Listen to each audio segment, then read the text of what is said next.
Hello प्यारे बच्चों, आज के इस वीडियो में हम लेकर आ चुके हैं क्लास 11th के टॉप 40 क्वेश्चन जो आपके एग्ज़ाम में 28 फरवरी को पूछे जाने वाला है। तो बिना देरी के स्टार्ट करते हैं आज का ये पहला क्वेश्चन।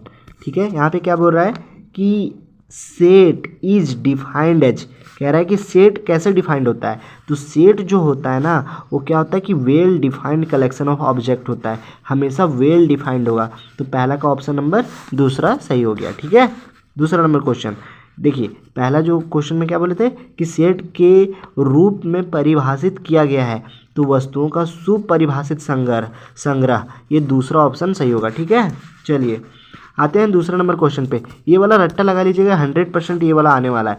क्या बोल रहा है कि इफ़ द सेट ये है जिसमें 5 एलिमेंट है, कंटेंट्स 5 एलिमेंट, मतलब सेट ये है जिसमें 5 एलिमेंट है। Then number of element in power set of P, ये कह रहा है कि नंबर ऑफ एलिमेंट क्या होगा। तो नंबर ऑफ एलिमेंट होता है हमेशा 2n। तो n क्या है, नंबर ऑफ एलिमेंट मतलब कितना है, 5 है। तो 2 करेंगे तो क्या हो जाएगा, 32। तो इसका ऑप्शन नंबर तीसरा सही होगा। ये आपको याद रखना है कि नंबर ऑफ एलिमेंट जो होता है वो क्या होता है, नंबर ऑफ एलिमेंट। तो नंबर ऑफ एलिमेंट जो होता है वो होता है 2n। ठीक है, ये बहुत इंपॉर्टेंट है, ये वाला याद रखिएगा। चलिए चलते हैं अगला क्वेश्चन पे। अगला क्वेश्चन क्या बोल रहा है कि कह रहा है कि इफ़ ये and B are two set, कह रहा है कि ये और बी दो सेट है जिसमें से ये इंटरसेक्शन बी जो है उसमें कॉमन ये ही आ जा रहा है। तो कह रहा है कि ये यूनियन बी क्या होगा। मतलब देखिए, ये वाला एक सेट है, मतलब इसको मान लेते हैं ये, और ये है बी।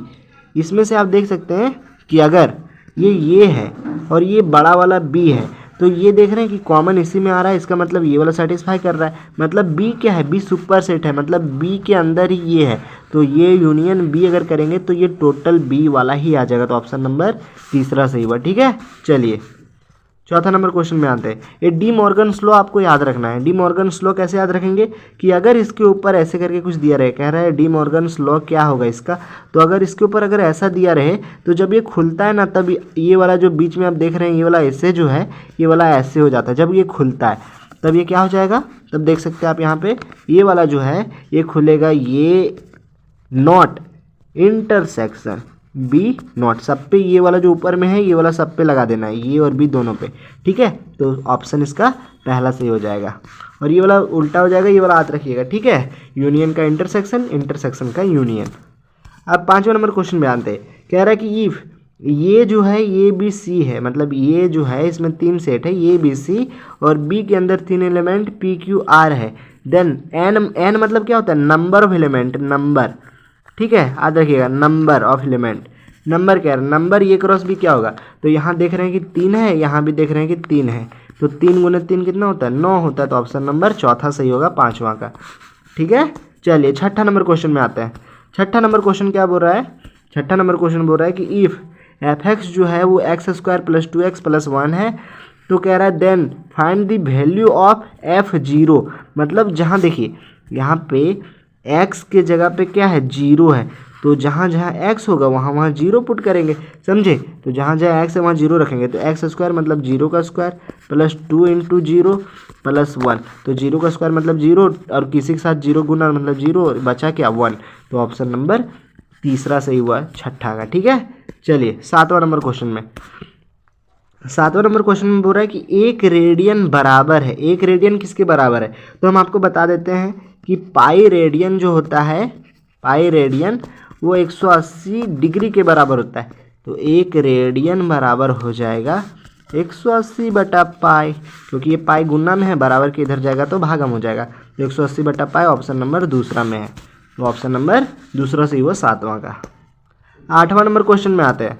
8वां नंबर क्वेश्चन में कह रहा है कि साइन 31/3 पाई किसके बराबर है। तो हम आपको बता दें ये कैसे टूटेगा। इसको हम ऐसे लिख सकते हैं, साइन 10 पाई + पाई/3। जब हम इसका देखिए यही वाला तोड़ के ऐसे लिखें, इसको हम ऐसे भी लिख सकते हैं, इसका कुछ नहीं तो 1 है तो आएगा एलसीएम 3। तो 10 × 30 पाई + पाई मतलब 31 पाई हुआ कि नहीं। चलिए यही वाला आपको हम ऐसे तोड़ के बना दिए। ठीक है, इसको क्या लिख सकते हैं, तो ये वाला प्लस पाई/3 मतलब ये सीधा इसको हम लिख सकते हैं साइन पाई/3, पाई/3 मतलब 60 डिग्री। तो साइन 60 की वैल्यू क्या होता है √3/2। ऑप्शन नंबर तीसरा सही हुआ 8वां का। ठीक है, ये वाला शॉर्ट ट्रिक हम आपको बताए थे पहले भी कि जहाँ भी ऐसा रहे तो ऊपर में प्लस है, तो जहाँ भी ऐसा रहे तो इसको हम tan 45 प्लस जो भी रहे थीटा में, जो भी रहे ऊपर में थीटा में उसका हो जाएगा प्लस माइनस। अगर यहाँ पे प्लस है ऊपर में तो ये प्लस वाला होगा, अगर माइनस रहता तो ये माइनस वाला होता, समझे। तो यहाँ पे क्या है प्लस है कि नहीं, तो इसको क्या करेंगे, इसको लिखेंगे tan 45 प्लस 10 मतलब tan 55 डिग्री। 9वां का पहला ऑप्शन हो जाएगा। ठीक है, चलिए ये वाला आपको याद रखना है कि कह रहा है कि the general solution of tan 3x बराबर 1 है। इसका जनरल सोल्यूशन पूछ रहा है, तो जनरल सोल्यूशन क्या होगा tan 3x बराबर 1। तो ये क्या लिखा है tan 3x बराबर 1 मतलब इसको tan 45 है ना, tan 45 का वैल्यू 1 होता है। तो जब tan थीटा tan अल्फा के बराबर होता है तो थीटा का जनरल सोल्यूशन होता है n pi plus alpha. Alpha क्या है जो यहाँ पे हो, समझे। तो ये क्या हो जाएगा n pi plus 45 degree. 45 degree को क्या लिखते हैं π/4, तो क्या हो जाएगा π/4। ऑप्शन नंबर पहला सही होगा। ठीक है, आते हैं 11वें नंबर क्वेश्चन में। 11वां नंबर क्वेश्चन में क्या बोल रहा है कि i² प्लस i⁴ किसके बराबर है। तो i² का वैल्यू क्या होता है -1 और i⁴ का वैल्यू 1, तो क्या हो जाएगा 0। ऑप्शन नंबर तीसरा सही। ठीक है, 12 नंबर क्वेश्चन में आता है। 12 नंबर क्वेश्चन में क्या बोल रहा है कि मॉड, इसको बोलते हैं मॉड -√3 प्लस आयोटा किसके बराबर है। तो जहाँ भी मॉड रहे उसको रूट में लिखते हैं और i के बगल वाले का प्लस जो भी लिखा है उसका स्क्वायर। तो √3 का स्क्वायर क्या हो जाएगा √3 का स्क्वायर प्लस आयोटा के बगल कुछ नहीं है तो क्या है 1 का स्क्वायर। तो ये क्या हो जाएगा √3 का स्क्वायर 3 प्लस 1 का स्क्वायर 1, बाहर आएगा तो √4 मतलब बाहर आएगा तो 2। तो ऑप्शन नंबर चौथा सही हुआ 12 का। ठीक है, चलिए 13 नंबर क्वेश्चन में देखते हैं। 13 नंबर क्वेश्चन में बोल रहा है कि the polar form of complex number, complex number का पोलार फॉर्म क्या है। तो ये होता है r cos theta plus iota sine theta. Option number तीसरा सही। ठीक है, 14 नंबर क्वेश्चन में क्या बोल रहा है, 14 नंबर क्वेश्चन में बोल रहा है कि सॉल्व कीजिए x² प्लस 2x प्लस 10 बराबर 0। अगर हम इसको क्वाड्रेटिक इक्वेशन से सॉल्व करेंगे तो ये नहीं लगता हमको कि सॉल्व होगा। ठीक है, तब ये क्या बोलते हैं उसको, एक होता है कि x -b plus -√b² -4ac upon में 2a, ये फार्मूला होता है ना, इस पे रखेंगे, समझे। तब -b का काम कौन कर रहा है, मतलब b का काम 2 कर रहा है और c का काम 10 है और ये के जगह मतलब x के बगल वाला। तो इस पे जब ये फार्मूला पे हम बैठाएंगे तो क्या होगा, तो जब ये फार्मूला पे हम बैठाएंगे तब हो जाएगा x -b मतलब -2 प्लस -√b² मतलब 2 का स्क्वायर 4 -4ac मतलब 4 × 10 मतलब क्या हो जाएगा 40 × 2a। तो हो जाएगा ये, जब ये सॉल्व करेंगे तो ये क्या होगा -36, लेकिन रूट के अंदर -36 है, इसको हम क्या लिख सकते हैं 6 आयोटा लिख सकते हैं ना, सिर्फ यहाँ वाला बात कर रहे हैं। तो ये हो जाएगा -2 प्लस 6 आयोटा, होगा बिल्कुल होगा, प्लस -6 आयोटा अपन में 2, ये काटेंगे तो ये कट जाएगा कितने बार में -1 और ये plus 3 iota plus -3 iota -1 plus -3 iota. 14 का ऑप्शन पहला सही होगा। ठीक है, 15 नंबर क्वेश्चन में आते हैं। 15 नंबर क्वेश्चन में क्या बोल रहा है कि solution of 3 2 - x greater than equal to 2 × 1 - x किसके बराबर है। तो हम इसको सॉल्व करेंगे अगर हम, तो 3 दूना 6 -3x greater than equal to 2 - 2x। x वाले को हम इधर लेके जाएंगे तो ये माइनस में बराबर के इधर आएगा प्लस में हो जाएगा, मतलब फिर भी -x बचेगा और ये देखिए प्लस में है उधर जाएगा तो माइनस हो जाएगा तो -4 हो जाएगा। जब हम माइनस से गुना करेंगे, अगर काटेंगे भी तो माइनस से जरूर गुना किए होंगे कि नहीं। तो जब भी माइनस से गुना करते हैं तो साइन बदल जाता है, तो ये हो जाएगा क्या 4 से छोटा। अब देखिए जहाँ भी 4 से छोटा है उसमें करेंगे, ये 4 से छोटा नहीं -4 है दिया, तो ये भी नहीं होगा और दूसरा भी नहीं होगा। पहला में क्या दिया है कि 4 से छोटा, लेकिन इधर प्लस इन्फिनिटी, प्लस थोड़ी होता है इधर होता है -इन्फिनिटी और इधर होता है प्लस इन्फिनिटी, होता है कि नहीं। तो ऑप्शन नंबर तीसरा सही होगा 15 का। 16 नंबर क्वेश्चन में क्या बोल रहा है, 16 नंबर क्वेश्चन में कह रहा है कि बताइए इफ 1/6 का फैक्टोरियल प्लस 1/7 का फैक्टोरियल इक्वल टू 8/8 का फैक्टोरियल। फैक्टोरियल को ऐसे भी दिखाते हैं और फैक्टोरियल को ऐसे एल भी लिख देते हैं, समझे। ये दोनों से एक ही बात है, तो यहाँ पे वही बोल रहा है, समझे। तो कह रहा है कि ये किसके बराबर है, तब x का वैल्यू बताइए, मतलब इसका वैल्यू हमको निकालना है। तो क्या करेंगे, मान लेते हैं कि हर जगह से 6 का फैक्टोरियल कॉमन ले लेते हैं, ठीक है। जैसे 1/6 का फैक्टोरियल प्लस 1/7 इंटू 6 का फैक्टोरियल ऐसे लिख सकते हैं, is equal to x/8 into 7 into 6 का फैक्टोरियल। अगर 6 का फैक्टोरियल हम हर जगह से कॉमन ले लेंगे तो क्या हो जाएगा, 1/6 का फैक्टोरियल अगर कॉमन ले लिए तो इधर हो जाएगा 1 plus 1/7 is equal to x/8 गुना 7 इंटू 6 फैक्टोरियल। अब 6 फैक्टोरियल से इधर 6 फैक्टोरियल खत्म हो जाएगा, नहीं कट जाएगा। तो क्या बचा सिर्फ 1 plus 1/7 is equal to x/8 गुने 7।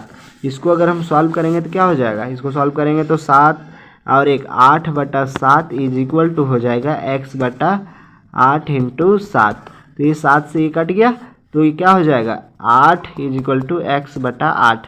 ये उधर जाएगा तो क्या हो जाएगा x बराबर 8 64।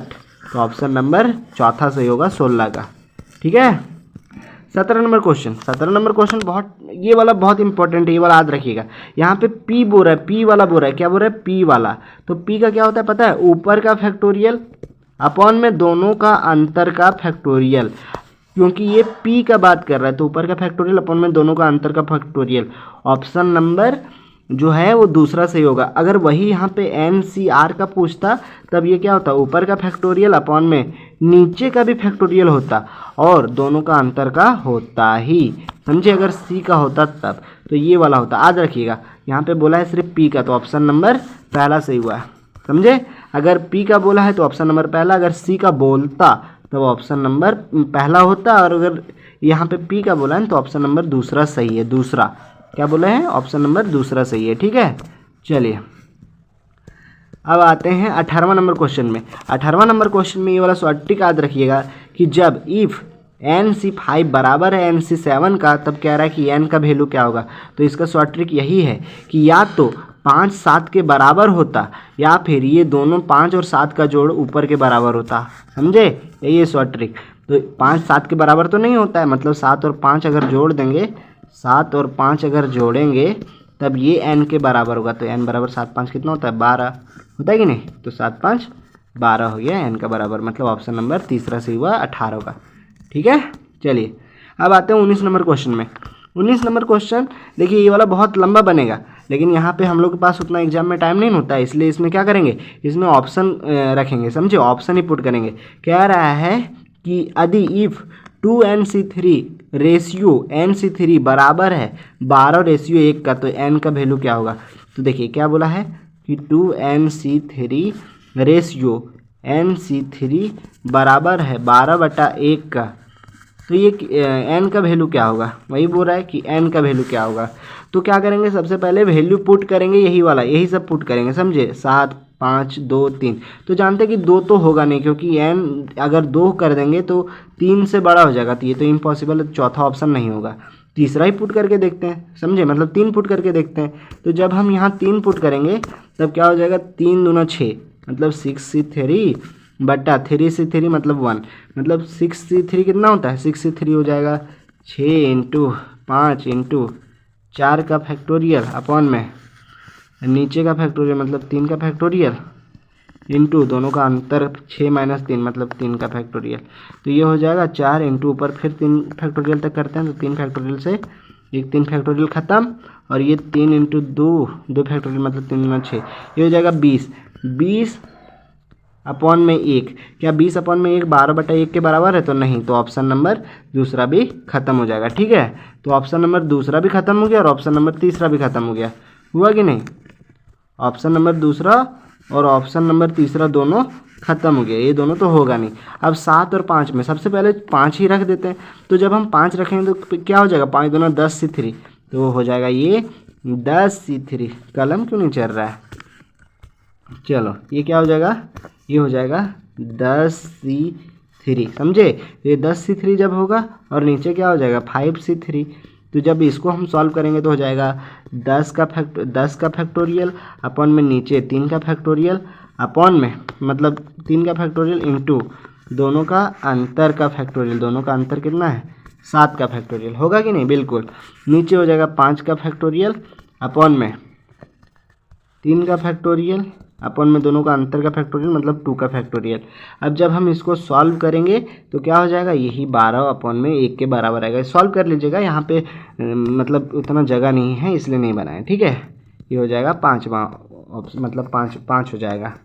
20 नंबर क्वेश्चन में देख रहे हैं क्या है। 20 नंबर क्वेश्चन में बोल रहा है कि दी नंबर ऑफ टर्म, कह रहा है क्या कि the number of term in the expansion क्या होगा, कह रहा है कि number of term in the expansion 1 + 5 √2 x पर पावर 9 है। तो नंबर ऑफ टर्म जो होता है इस तरह में, वो नंबर ऑफ टर्म क्या हो जाता है, जैसे मान लेते हैं x + y पर पावर n है, ठीक है।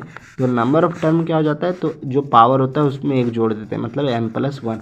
तो यहाँ पावर में कितना है 9 है, तो n + 1 मतलब इसका जो आंसर हो जाएगा वो नंबर ऑफ टर्म 10 हो जाएगा, ठीक है।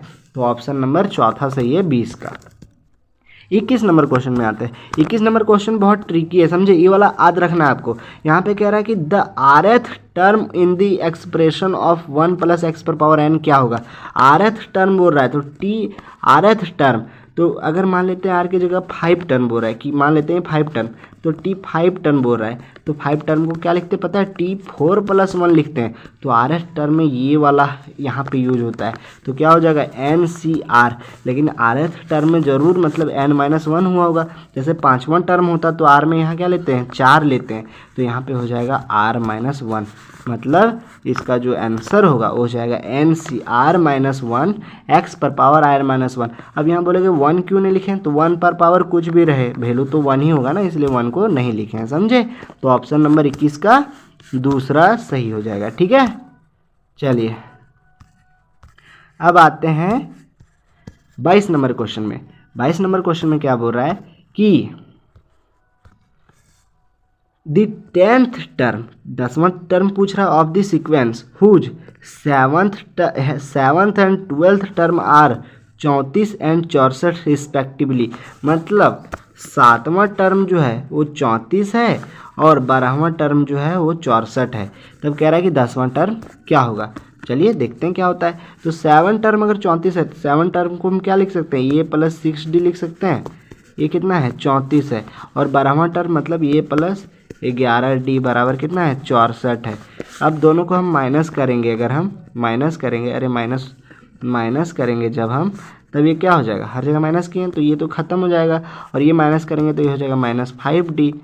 6 में -11 गया तो क्या बचेगा -5, और ये बचेगा -30। तो ये काटेंगे जब, तो d का वैल्यू कितना आया 6 आ गया। d का वैल्यू अगर 6 आया तो किसी में भी पुट कर दें, पहला में या दूसरा में। पहला में पुट करते हैं तो पहला क्या है, a + 6d बराबर 34, 7वां टर्म a + 6d बराबर 34। तो ये +6 इंटू डी का वैल्यू क्या आया था 6 आया था, बराबर हो गया 34। तो ये +36 बराबर 34। तो ये का वैल्यू क्या हो गया -2। तो ये का वैल्यू -2, हमको क्या पूछा था 10वां टर्म, तो 10वां टर्म क्या हो जाएगा, तो 10वां टर्म हो जाएगा ये +9d। यही ना होता है 10वां टर्म। ए का वैल्यू आया -2 + 9 इंटू डी का वैल्यू आया था 6, तो ये होता है 9 छक 54, 54 - 2 मतलब 52। तो ऑप्शन नंबर दूसरा सही हो जाएगा, ठीक है 22 का। 23 नंबर क्वेश्चन में आते हैं।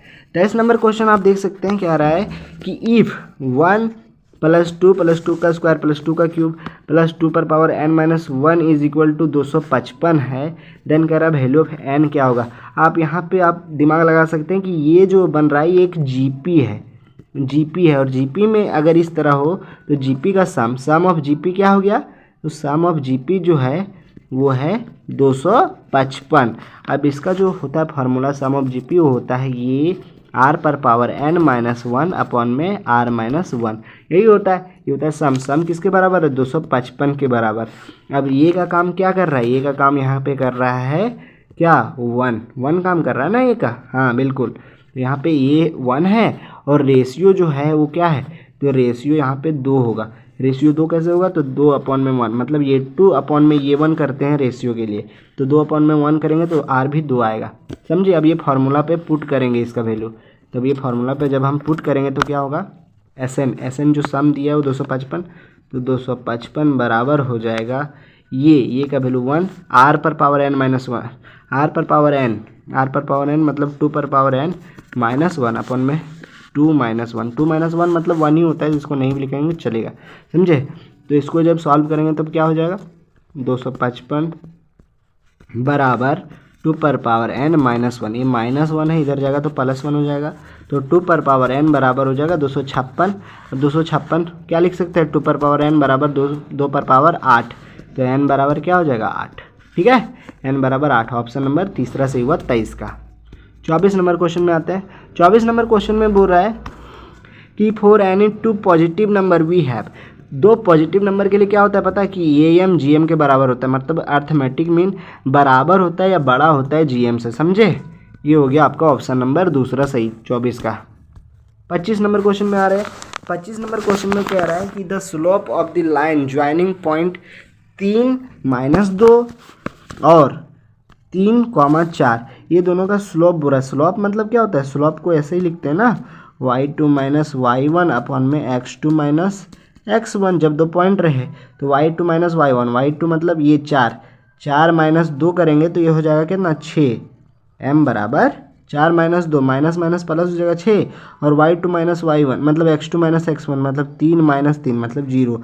अब 6/0 क्या होता है, नॉट डिफाइंड, क्योंकि इन्फिनिटी बना लेगा तो 25 का ऑप्शन चौथा सही हो जाएगा, ठीक है। अब आते हैं, ये तो फिर वही पेज रिपीट हो गया ना। अब आते हैं 26 नंबर क्वेश्चन में। 26 नंबर क्वेश्चन में क्या बोल रहा है कि इफ़ 3x - 4y + 7 बराबर 0 है एंड ये x + 6y + 1 बराबर 0 है, आर परपेंडिकुलर, देन ये अगर ये दोनों लाइन अगर परपेंडिकुलर है तो ये का वैल्यू क्या होगा। तो जब भी परपेंडिकुलर होता है 2 लाइन तब क्या होता है, x मतलब ये होता है a1 + a1 plus b1 b2 plus c1 c2 बराबर 0 होता है, 0 के बराबर होता है, ठीक है। तो ये परपेंडिकुलर है, मतलब ये x के बगल वाले का, y के बगल वाले का और z के बगल वाले का होता है, समझे। तो यहाँ पे क्या हो जाएगा, यहाँ पे हो जाएगा आपका 3 × ये मतलब 3a माइनस 4 × 6 मतलब 6 × 24 बराबर 0, समझे। ये हो जाएगा 3a बराबर 24, मतलब ये जब काटेंगे तो 8 तिया 24, ये का वैल्यू क्या आ गया 8, तो ऑप्शन नंबर चौथा सही होगा 26 का। आते हैं 27 नंबर क्वेश्चन में। 27 नंबर क्वेश्चन में क्या बोल रहा है, 27 नंबर क्वेश्चन में बोल रहा है कि the equation of a straight line, एक स्ट्रेट लाइन का इक्वेशन है, क्या है, विच पासिस थ्रू पॉइंट 4,3 से पास कर रहा है and parallel to the line क्या है 3x + 4y बराबर 12, कह रहा है कि ये इक्वेशन है स्ट्रेट लाइन का, ये वाला लाइन है जो पास कर रहा है किससे 4,3 से, तो कह रहा है इक्वेशन क्या होगा उस स्ट्रेट लाइन का। तो हम जानते हैं कि जब इक्वेशन स्ट्रेट लाइन का होगा तो यही होगा, बस जो पॉइंट से पास करेगा उसको पुट कर देंगे। तो क्या होगा इक्वेशन, ये होगा 3x + 4y = अल्फा, तो जो लाइन से पास करेगा उसको x y में पुट कर देंगे। तो जब हम x की जगह 4 पुट करेंगे, y की जगह 3, तब क्या होगा, ये हो जाएगा 4 तिया 12 प्लस 4 तिया 12 = अल्फा। तो अल्फा का वैल्यू क्या हो गया 12 + 12 24, मतलब इसका इक्वेशन हो जाएगा 3x + 4y बराबर 24, तो ऑप्शन नंबर दूसरा सही हुआ 27 का, ठीक है। अब आते हैं 28 नंबर क्वेश्चन में। 28 नंबर क्वेश्चन में क्या बोल रहा है कि the distance between the parallel lines, ये दोनों पैरेलल लाइन्स है, इसके बीच क्या हो जाएगा डिस्टेंस, तो डिस्टेंस क्या होता है d - c, मतलब d - c अपॉन में √अंडर जो x के बगल में है उसका स्क्वायर, ठीक है। तो ये हो जाएगा d - c अपॉन में √under a square plus b square, और ये हमेशा मॉड में होगा क्योंकि डिस्टेंस कभी नेगेटिव नहीं होता, तो पहला ऑप्शन सही होगा 28 का, ठीक है। अब आते हैं 29 नंबर क्वेश्चन में। 29 नंबर क्वेश्चन में क्या बोल रहा है कि the equation of circle circle का इक्वेशन पूछ रहा है जिसका radius, whose radius is 4, radius कितना है 4, और सेंटर क्या है, सेंटर है 0,1। तो आप जानते हैं कि स्टैंडर्ड इक्वेशन जो होता है सर्कल का होता है एक्स माइनस ए का whole square plus Y minus B का whole square is equal to R square. तो ये बी क्या बताता है, ये भी सेंटर को ही तो बताता है, मतलब एक्स माइनस 0 का whole square plus Y minus 1 का whole square is equal to radius कितना है, रेडियस 4 के बराबर है। रेडियस 4 है तो 4 का स्क्वायर क्या हो जाएगा, 16 हो जाएगा ना। तो इसीलिए देखिए अब यहाँ पे करेंगे एक्स माइनस 0 मतलब एक्स का स्क्वायर प्लस वाई माइनस 1 का whole square is equal to 16। कहाँ पे है, ये ऑप्शन नंबर दूसरा में है, तो ऑप्शन नंबर दूसरा सही हो जाएगा। ठीक है, चलिए अब आते हैं हम 30 नंबर क्वेश्चन में। 30 नंबर क्वेश्चन में क्या बोल रहा है कि दी फोकस ऑफ पाराबोला, पाराबोला का फोकस पूछ रहा है जिसका इक्वेशन दिया है एक्स स्क्वायर बराबर 16y। तो सबसे पहले इसको भी स्टैंडर्ड फॉर्म में लिखेंगे, तो ये हो जाएगा क्या, एक्स स्क्वायर बराबर 4 ये वाई, ये होता है स्टैंडर्ड फॉर्म, लेकिन यहाँ पे दिया है 16y, मतलब ये का वैल्यू जरूर दिया है क्या, x बराबर अगर 16y है तो जरूर एक्स स्क्वायर बराबर 4 इंटू 4y होगा, मतलब ये का वैल्यू क्या होगा, 4 होगा, होगा कि नहीं, तो ये का वैल्यू 4 है। अब हम जानते हैं कि y मतलब y जो है ये y पे बन रहा है, ये पाराबोला बन रहा है कि नहीं y, क्योंकि y पर हमें पावर क्या है 1 है, मतलब y पे बन रहा है, तो इसका जो फोकस होगा वो होगा 0,b, तो b का वैल्यू मतलब ये का वैल्यू क्या है 4, मतलब 0,4 इसका फोकस होगा, तो ऑप्शन नंबर दूसरा सही हुआ। ठीक है 30 का। अब आते हैं 31 नंबर क्वेश्चन में। 31 नंबर क्वेश्चन कह रहा है कि the eccentricity of ellipse, ellipse का जो इसेंट्रिसिटी है वो क्या होगा, इलिप्स का दिया एक्स स्क्वायर अपन में 36 प्लस वाई स्क्वायर अपन में 16 इज इक्वल टू 1। तो हम जानते हैं इलिप्स का जो इसेंट्रिसिटी होता है वो √1 माइनस बी स्क्वायर अपन में ये स्क्वायर होता है। बी स्क्वायर मतलब जो छोटा होता है सो, अब 36 और 16 में छोटा क्या है, तो 16 छोटा है तो 16 को ऊपर रखेंगे और नीचे जो बड़ा होता है सो, समझे, तो इज इक्वल टू हो जाएगा √1 माइनस बी स्क्वायर मतलब 16 प्लस ये स्क्वायर मतलब 36, समझे।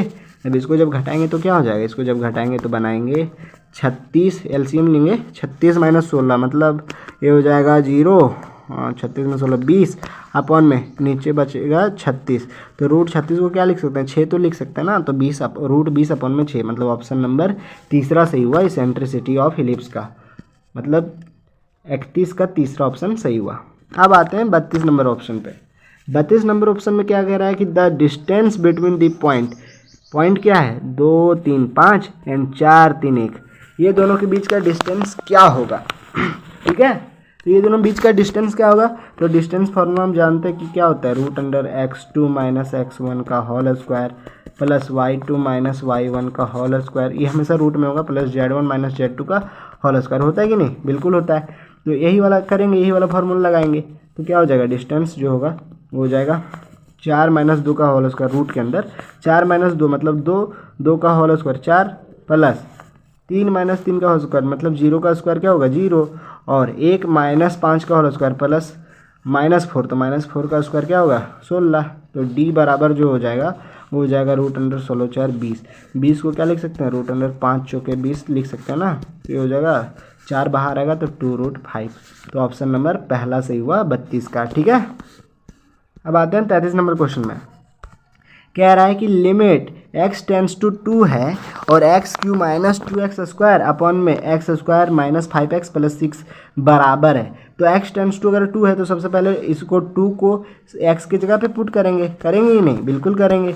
तो जब 2 को इसकी जगह पुट करेंगे तो क्या बनेगा 2 2 4 4 दूनी 8, 8 माइनस 2 इंटू 2 का स्क्वायर मतलब 4 अपॉन में 2 का स्क्वायर 4 माइनस 5, 5 दूनी 10, 5 इंटू 2 प्लस 6। तब देख सकते हैं कि ये तो 0/0 बना रहा है, जहाँ भी 0/0 बनाया तो हम क्या बताएं शॉर्ट ट्रिक, इसको डिफ्रेंशिएट कर देंगे। जब डिफ्रेंशिएट करेंगे तो क्या हो जाएगा 3x square minus 4x upon में नीचे क्या हो जाएगा 2x माइनस 5।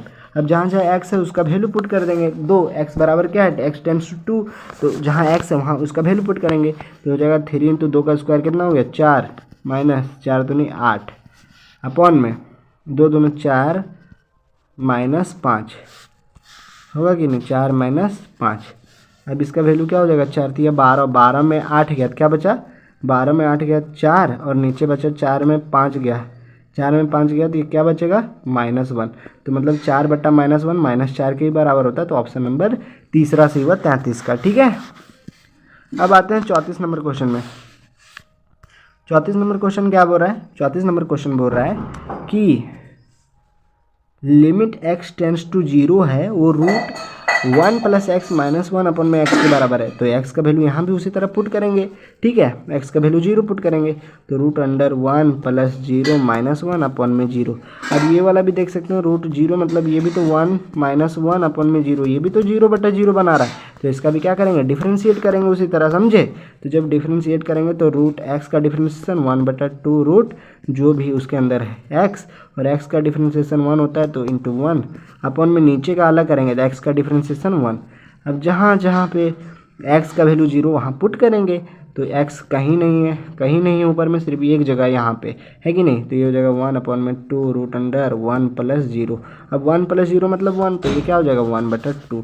√1 का वैल्यू 1 ही होता है ना, तो ऑप्शन नंबर चौथा सही होगा 34 का। ठीक है, 1/2। ये वाला आज रखिएगा शॉर्ट ट्रिक, सीधा सीधी जो भी इसके ठिट्टा में हो वही हो जाएगा। 4/2 इसको काटेंगे तो हो जाएगा 2, समझे। तो ऑप्शन नंबर पहला सही हुआ 35 का। 36 नंबर क्वेश्चन में आता है। 36 नंबर क्वेश्चन ये सब आज कैसे रखना है, जहाँ भी डिफ्रेंशिएशन पूछा जाए। यहाँ पे पूछ रहा है कि dx cot x का क्या होगा, मतलब cot x का डिफ्रेंशिएशन क्या होगा। तो हम आपको बता दें कि जहाँ भी डिफ्रेंशिएशन पूछा जाए और जहाँ भी c से शुरू हो, जैसे cot x है ना, cos x और cosec x, जहाँ भी c से शुरू होता है इसका हमेशा डिफ्रेंशिएशन माइनस में होगा। तो देख यहाँ पे आप देख सकते हैं कि माइनस में एक भी ऑप्शन नहीं है, एक भी ऑप्शन नहीं है, ये भी नहीं है, ये भी नहीं है, ये भी नहीं है। तो ऑप्शन नंबर इसका दूसरा सही हो जाएगा। और इसका डिफ्रेंशिएशन याद रखिएगा -cosec² x ही होता है, समझे। तो ये वाला माइनस वाला सही होगा। हम बोले क्या, जब नहीं पता होगा तब, जहाँ भी c से शुरू हो और उसका डिफ्रेंशिएशन पूछा तो वो माइनस में होता है। डिफ्रेंशिएशन, इंटीग्रेशन की बात नहीं कर रहे, डिफ्रेंशिएशन। अब 37 नंबर क्वेश्चन में क्या बोल रहा है कि differentiation sin x × cos x क्या होगा। तो यहाँ पे देख सकते हैं अब ये प्रोडक्ट वाला है। प्रोडक्ट वाला क्या होता है, सबसे पहले sin x को रख दो, मतलब या तो किसी को भी एक को नहीं करो, दूसरे को डिफ्रेंशिएट करो, प्लस पहले को मतलब जिसको नहीं किए थे उसका करो, फिर दूसरे को नहीं करो, समझे। तो sin x को हम नहीं करते पहले डिफ्रेंशिएशन, तो sin x रख दिए। cos x का डिफ्रेंशिएशन क्या होता है -sin x, ये गुना में है, समझे, प्लस होता है बीच में। अब यहाँ पे देख सकते हैं कि cos x का हम डिफ्रेंशिएट किए हैं। अब क्या करेंगे, cos x को ऐसे ही रखेंगे cos x, और sin x का डिफ्रेंशिएशन क्या होता है cos x होता है। अब sin x into -sin x क्या हो गया -sin² x हुआ, और ये हो जाएगा cos x into cos x plus cos² x। अब ये किसका होता है फॉर्मूला, ये होता है cos 2θ का। ऑप्शन नंबर तीसरा सही होगा। ठीक है, 37 का। अब आते हैं 38 नंबर क्वेश्चन में। 38 नंबर क्वेश्चन में क्या बोल रहा है कि if mean of 15 term is 6, मतलब कह रहा है कि मीन जो है वो 15 टर्म का 6 है, मतलब n बराबर दिया है 15 और मीन जो है वो 6 है। Then the sum of all term क्या होगा। तो सम ऑफ ऑल टर्म हमको निकालना है। तो हम जानते हैं कि जो मीन होता है वो होता है क्या पता है, sum of all term upon number of all term. तो sum of all term mean कितना दिया 6 दिया है, तो 6 बराबर sum of all term. Sum of all term को हम सम ऐसे लिख देते हैं, और नंबर ऑफ टर्म कितना है, नंबर ऑफ टर्म 15 है, 15। तो सम ऑफ टर्म क्या हो जाएगा 15 × 6 = 90, मतलब ऑप्शन नंबर पहला सही हुआ 38 का।